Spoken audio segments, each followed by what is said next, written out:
Yesterday, in a Dear Colleague letter, Senate Majority Leader Chuck Schumer announced that the Senate will debate and consider changes to Senate rules on or before January 17th, Martin Luther King Day. He says this is to protect free and fair elections. And what he meant by that, of course, is the Democrats' repeated attempts at a federal takeover of elections through legislation such as the John Lewis Voting Rights Advancement Act and the Freedom to Vote Act. With me now to talk about what the Democrats are trying to do and how the Republicans may stop them is Senator Roger Wicker of Mississippi, who serves on the Senate Committee on Rules and Administration. Senator, welcome back to the program. Thank you, Tony. It looks like you've got a great show lined up, and I'm honored to be part of it. Well, you're the lead off on the show, so it's going to be a good show today.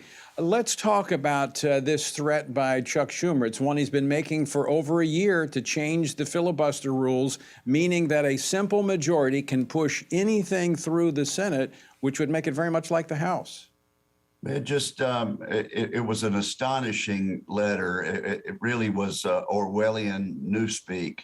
To read Schumer's letter yesterday, you would think that he is trying to honor the founders of this country by making the Senate just like the House of Representatives, which, of course, as we know, is exactly the opposite of what the founders wanted to do. George Washington explained to Thomas Jefferson, the Senate is where legislation goes to cool, like you cool coffee off in the saucer. So it also is a total reversal on the part of Senator Schumer. He used to be one of the great defenders of the filibuster as a consensus building technique that we have that makes us unique. So it's just amazing what he's willing to do.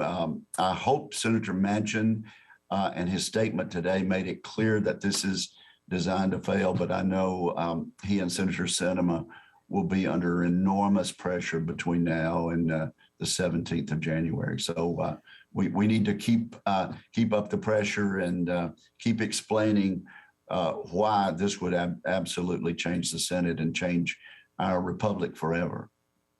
And what is driving this, I believe, and correct me if I'm wrong, Senator Wicker, it's their fear over the fact that the Americans are turning away from their radical agenda, and they're afraid they're going to lose elections because you have states, state after state, going back and fixing loopholes in election laws, making sure we have free and fair elections. And so the only way they see their ability to hold on to power is this far-reaching power grab is the only way I can define it, over state elections. No question about it. Listen, we need to make it easy to vote in the United States, and it is easy to vote. We need to, at the same time, make it hard to cheat.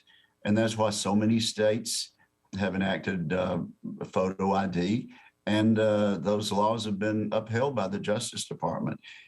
Some of the things that Senator Schumer would repeal in this legislation have actually been ratified by the voters of his own state in the November election.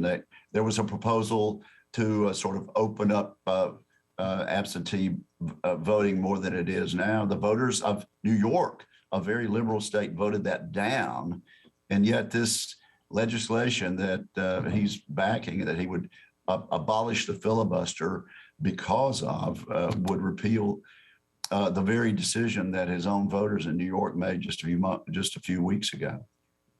So the process, this basically can be done without any Republicans being a party to the change of the rules. Is that correct? Right. Well, it's the nuclear option. And yes, what happens is Senator Schumer would appeal the decision of the chair, and 50 senators would vote to reverse it, and the vice president would come in and in that 50-50 Senate, change longstanding rules that have actually served our nation well. You know, Tony, during the Trump administration, Republicans and Democrats alike signed a letter saying we need to keep the Senate as it is. We need to keep this consensus building aspect that makes us unique and makes us to come together. 35 Democrats signed that letter. Now it seems that that some 33 of them have had a change of heart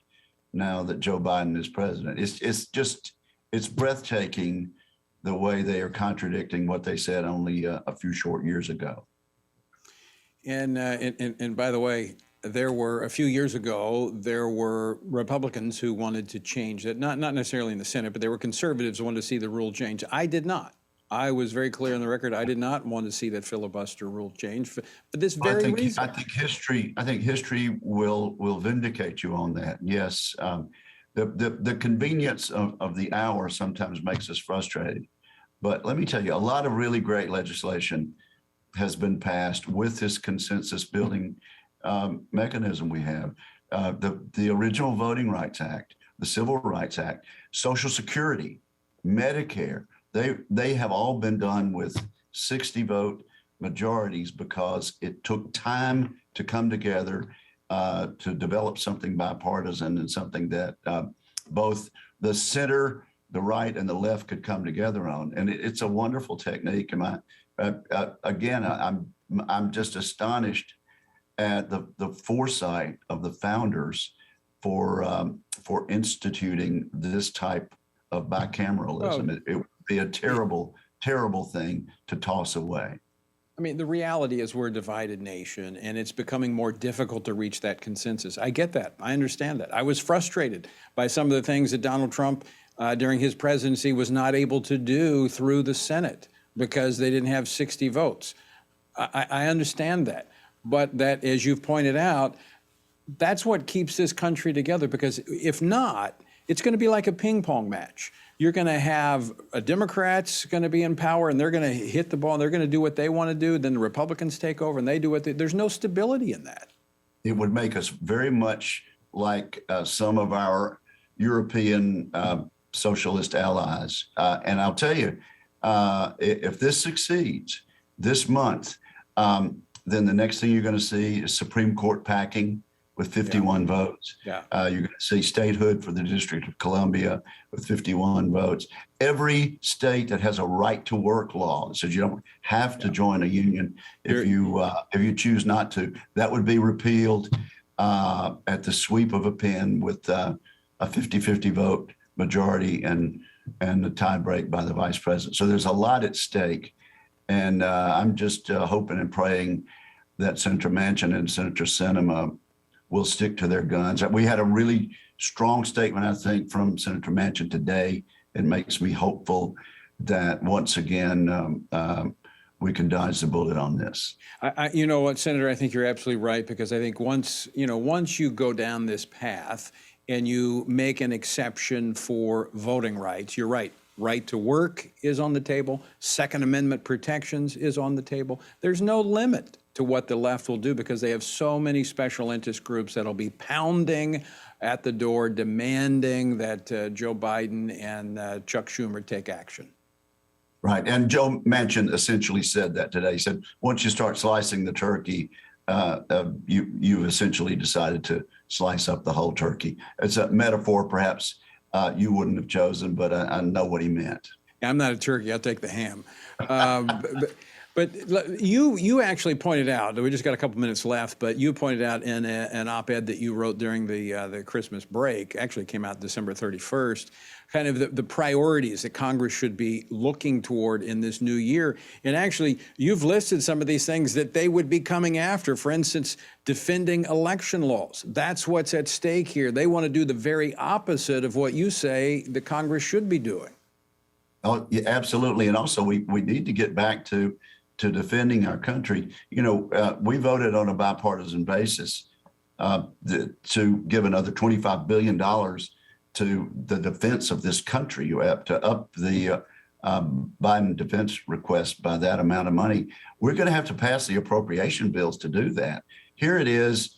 Now we're 3 months into the fiscal year. We still haven't appropriated money to defend the nation and to give our military members their the pay increase that they're entitled to. So there are a lot of things that we need to do, and chief among them, protect the border protect the voting laws, and make sure our defense has the capability that our admirals and generals tell us we need. Senator Wicker, always great to talk with you. Thanks so much for joining us today. Appreciate it, Tony.